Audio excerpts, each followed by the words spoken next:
Pulling from height, 18-inch deadlift. So, when training for an 18-inch deadlift, I would ask what the goal is. So, say for instance, if you're just training it and you're doing it as an assistance exercise for what you want to get stronger. So say for instance you strengthening, you pull from the floor and you're just changing things up a little, you're going a bit heavier or whatever, you're doing it as an overload exercise and you're pulling from 18-inch, and I would always recommend to lift in the stance that you're trying to strengthen. So sometimes when you're pulling from height, I find that with a lot of clients, they've had success changing the normal stance up to something different to what they'd do if they were pulling from the floor. So, whereas I see people making the error of changing the stance just to lift heavier in training, because they're going to, say, a raised deadlift or whatever, and they're pulling in the normal stance and it doesn't feel strong.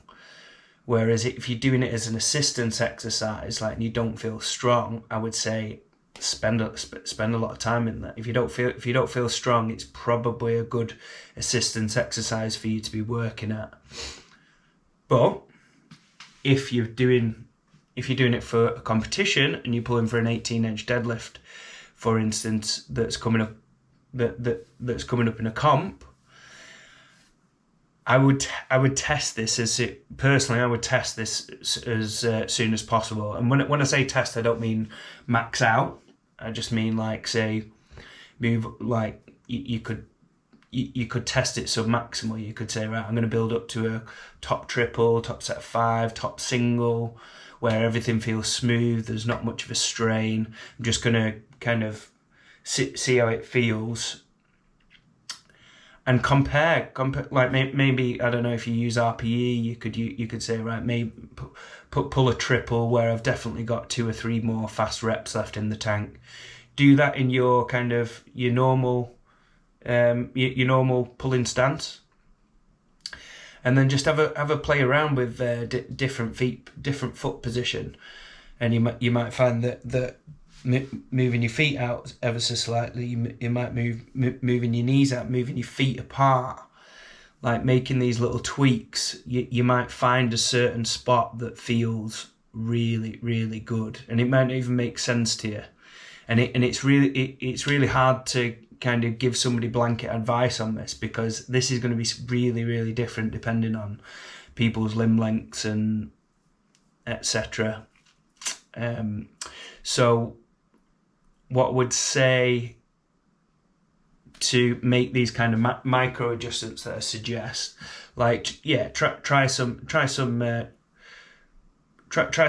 that I've just suggested, but then to make a micro adjustments, what I would say is go to about around 50% mark, and I'd go for doubles or triples, probably not singles unless you're just going for a max.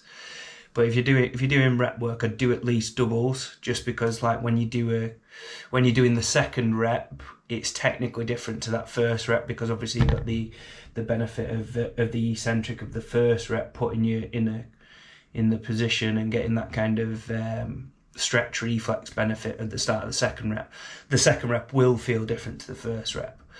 So I'd do at least doubles, maybe triples, and then you could look at, if you're at that 50% range, you could be looking at, say, 10, 15 triples.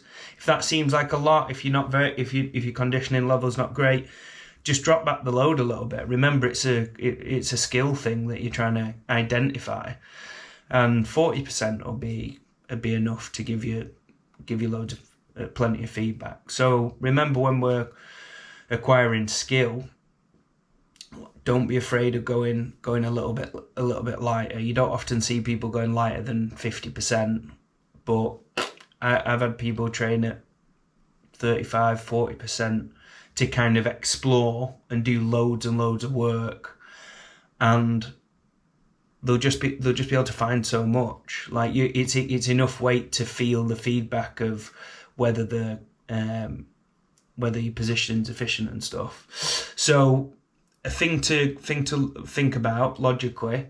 So the wider that you go, the shorter the range of motion is going to be.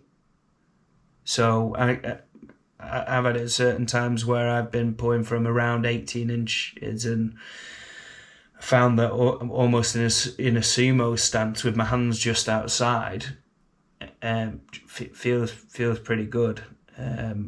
So Mollywag staff, my partner, I think she's pulled around 240 from Silver Dollar, and she went from like around 200, 210ish or whatever to doing 230 plus really easily, just by altering a foot position out over the course of a few sessions. It just jumped up, because as soon as she made that kind of new position feel less alien and realised that she could produce enough force there to get it moving, the trade-off was when it did get moving, the range of motion was just so minimal that it was so that's the kind of reward that you're getting.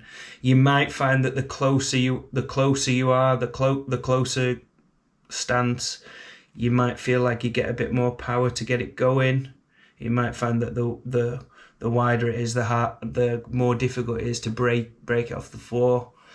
But again, you've got to explore in it, and it's really it's difficult to give blanket advice on this.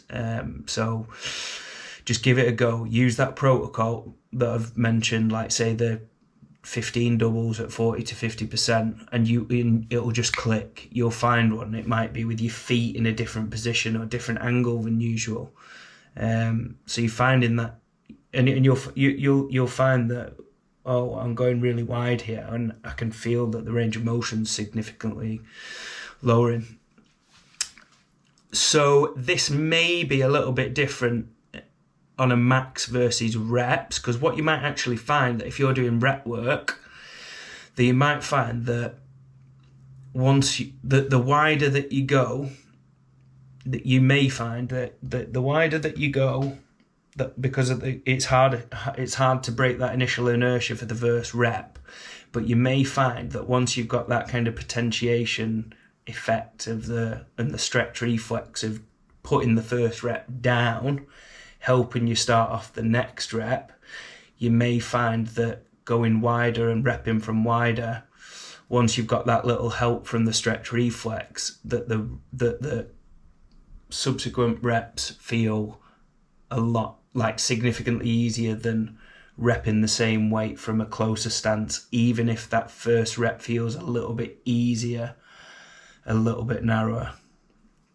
So it may be worth having a look at, if you're doing like say a max, you may get to the point where you feel like, right, I feel really strong with my feet wide, and when I get it going, it's so easy to lock out. But then you might just find that you get to a point where you just can't break the floor. In that case, just try your feet a touch narrower. So, using an example of